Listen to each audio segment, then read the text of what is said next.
یزید کا بیٹا ہے جس کا نام معاویہ ہے، اس نے اپنے باپ کے حوالے سے جو کچھ کہا، جس کے اپنے کومنٹار تھے، جس کے اپنے ویوز تھے، جس کے اپنے خیال تھے اپنے باپ کے حوالے سے، وہ میں آپ کی خدمت میں عرض کر کے تو بات کو ختم کر دیتا ہوں۔ السوائق المحرقہ کے اندر یہ روایت موجود ہے۔ اس نے لوگوں کے سامنے ایک دن طویل خطبہ دیا یزید کے بیٹے نے، اور اس خطبے اور اس تقریر میں اس نے یہ کہا ثم قلد ابی الامر، وہ کہتا ہے کہ پھر میرے باپ نے اس حکومت کو سنبھال لیا۔ یہ اس کا جملے جو ہیں یہ خاص طور پر سننے والے ہیں۔ وَكَانَ غَيْرَ أَهْلٍ لَهُ، اور یزید کا بیٹا یہ کہتا ہے، وہ کہتا ہے کہ میرے باپ نے حکومت کو سنبھال لیا اور وہ حکومت کرنے کا اہل نہ تھا، اور وہ مسلمانوں پر حکومت کرنے کا اہل نہ تھا۔ یہ یزید کا بیٹا ہے۔ اب بھی اگر کسی کو یزید میں کوئی خوبی نظر آتی ہے تو وہ اس کے بیٹے سے ہی پوچھے وہ کس طرح کا بندہ تھا۔ وہ کہتا ہے کان غیر اہل لہ، یزید جو ہے یہ مسلمانوں پر حکومت کرنے کے اہل نہ تھا۔ وَنَازَعَ ابن بنت رسول اللہ صلی اللہ علیہ وآلہ وسلم، وہ کہتے ہیں کہ وہ اہل ہی نہ تھا، یہ میرا باپ ہی تھا۔ معاویہ بن یزید کہتا ہے کہ جس نے رسول اللہ صلی اللہ علیہ وآلہ وسلم کے نواسے کے ساتھ جھگڑا کیا۔ فَقَذَفَ عُمْرُهُ، اور کہتے ہیں آخر اس کی عمر گھٹ گئی۔ وَانْبَتَرَ عَقَبُهُ، اور یزید کا بیٹا یہ کہہ رہا ہے، کہتے ہیں آخر میرے باپ کی عمر گھٹ گئی اور میرے باپ کی نسل ختم ہو گئی، اور میرے باپ کی نسل ختم ہو گئی۔ وَصَارَ فِي قَبْرِهِ رَهِينًا بِذُنُوبِهِ، اور میرا باپ اپنے گناہوں سمیت قبر کے اندر دفن ہو گیا۔ ایک روایت کے مطابق ایک جگہ پہ میں نے پڑھا ہے، باقاعدہ تفصیل کے ساتھ میں اس کی تحقیق نہیں کر سکا، مگر ایک جگہ پہ میں نے پڑھا ہے کہ یزید کے کم و بیش 15 بیٹے تھے۔ مختلف ازواج سے کتنے بیٹے تھے اس کے؟ کم و بیش 15 بیٹے تھے، اور 15 بیٹوں میں سے بعد میں یزید کی اولاد دنیا میں باقی نہیں رہی، کسی سے نسل نہیں چلی، جو ایک آدھ چلی بھی تو وہ بھی ختم ہو گئی۔ 15 بیٹے تھے تو 15 بیٹوں سے یزید کا نام لینے والا عزت کے ساتھ دنیا میں کوئی نہ بچا۔ یہ اللہ تبارک و تعالیٰ کا نظام ہے کہ کربلا کے میدان میں حسین پاک کے بیٹوں میں ایک بیٹا بچا، اور حسینی سادات کو اللہ نے قیامت تک کے لیے باقی رکھا۔ یہ یزید کا اپنا بیٹا کیا ہے؟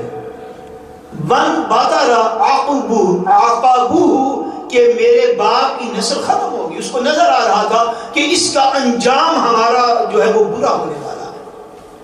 وَصَارَ فِي قَبْرِهِ رَهِينًا بِذُنُوبِهِ، اور میرا باپ اپنے گناہوں سمیت قبر میں دفن ہو گیا۔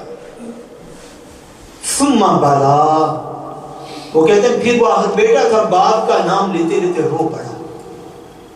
وَقَالَ، اور اس نے کہا إِنَّ مِنْ اعظم الامور علینا علمنا بسوء مسرعه، وہ کہتا ہے وبئس منقلبه، وہ کہتا ہے کہ ہمارے لیے سب سے مشکل بات یہ ہے، ان من اعظم الامور علینا، وہ کہتا ہے ہمارے لیے سب سے مشکل بات یہ ہے، علمنا، کہ ہم یہ جانتے ہیں کہ ہمارا باپ جو ہے اس کی آخرت بہت بری ہے، اس کی آخرت بہت بری ہے۔ کہتا ہے یہ بات ہمارے لیے بڑی ہی ہمارے لیے شاک ہے اور بڑی سخت ہے یہ ہمارے لیے، اور یہ بات ہمارے لیے بہت گراں گزرتی ہے۔ وہ کیا؟ وہ کہتا ہے کہ ہمیں یہ پتہ ہے کہ جو اس کے کرتوت تھے، جو اس نے زندگی میں کیا، جو اس نے حضور علیہ السلام کی اولاد کے ساتھ کیا، جو اس نے اہل مدینہ کے ساتھ کیا، جو اس نے اہل مکہ کے ساتھ کیا، اس نے کہا ہمیں یہ معلوم ہے کہ ہمارے باپ کی آخرت اچھی نہیں ہے، اس کا انجام بہت برا ہوا، اس کا انجام بہت برا ہوا ہے۔ اور کیا اس نے 3 چیزیں خود مینشن کی جس کی وجہ سے یزید کا انجام برا ہے، جس کی وجہ سے یزید کا انجام برا ہے۔ اس نے کہا کہ وہ 3 چیزیں کیا ہیں؟ وَقَدْ قَتَلَ عِتْرَةَ رَسُولِ اللَّهِ صلی اللہ علیہ وآلہ وسلم، وہ کہتے ہیں جن باتوں کی وجہ سے یزید کا انجام برا ہے، ان میں ایک بات یہ ہے کہ ہمارے باپ نے رسول کریم کی اولاد کو قتل کر ڈالا، ہمارے باپ نے رسول کریم کی اولاد کو قتل کر ڈالا۔ یعنی یزید کا بیٹا جو ہے وہ بھی سارا انصوار واقع کربلا کا یزید کے اوپر جانتا تھا۔ اس نے کہا جس وجہ سے میرے باپ کی آخرت خراب ہے، 3 امور کو اس نے یہاں پہ ذکر کیا۔ اس نے کہا ان میں سے پہلی بات یہ ہے قَدْ قَتَلَ عِتْرَةَ رسول اللہ صلی اللہ علیہ وآلہ وسلم، اس لیے کہ اس نے رسول کریم کی اولاد کو قتل کر ڈالا۔ وَأَبَاحَ الْخَمْرَ، اور اس نے شراب کو جائز کیا، اس نے شراب کو حاصل کیا، یعنی بے تکلف شرابی تھا، یہ ہوتے ہیں نا عادی شرابی تھا۔ وہ کہتے ہیں جس وجہ سے میرے باپ کی آخرت اچھی نہیں ہے، ان میں سے ایک یہ ہے کہ اس نے نواسے رسول کو اور اولاد رسول کو قتل کیا، اور دوسرا یہ ہے وَأَبَاحَ الْخَمْرَ، اور اس نے شراب کو حاصل کیا اور شراب کو جائز کیا، کھلے عام شرابیں پیتا تھا۔ تیسری چیز وَضَرَّبَ الْكَعْبَةَ، اور کہتے ہیں تیسری چیز یہ ہے کہ میرے باپ نے خانہ کعبہ کو ویران کر ڈالا، میرے باپ نے خانہ کعبہ کو ویران کر ڈالا۔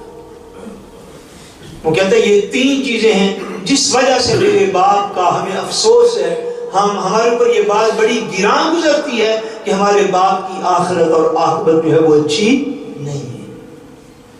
یہ اس بدبخت کا دور تھا جو 3-4 سال اس کو حکومت ملی، کوئی 3.5 سال کے قریب، مگر اس 3.5 سالوں کے جو اثرات اسلام کی تاریخ پر ہیں وہ قیامت تک اتنا بدبخت حکمران تھا، اتنا گناہ کبیرہ کا مرتکب حکمران تھا، اتنا فاسق و فاجر حکمران تھا کہ قیامت کی دیواروں تک ہر دور کا مسلمان اس کو اچھے الفاظ سے یاد کرنے سے قاصر ہے۔ مجھے تو حیرت ہوتی ہے جب سوشل میڈیا پہ آگے پیچھے بعض لوگوں کو دیکھتے ہیں کہ آج بھی کچھ لوگ ایسے ہیں جو کہ پھر بھی یزید کے حق میں نرم رویے رکھتے ہیں، پھر بھی وہ اس کا حتیٰ کہ بعض لوگ اس کو ڈیفینڈ بھی کرتے ہوئے نظر آتے ہیں، اور یہاں تک نہیں ہے بلکہ اس کو وہ ٹائٹل دیتے ہیں جو اصلاً اولیاء کرام کا حق ہے، وہ ٹائٹل دیتے ہیں جو اصلاً صحابہ اکرام کا حق ہے۔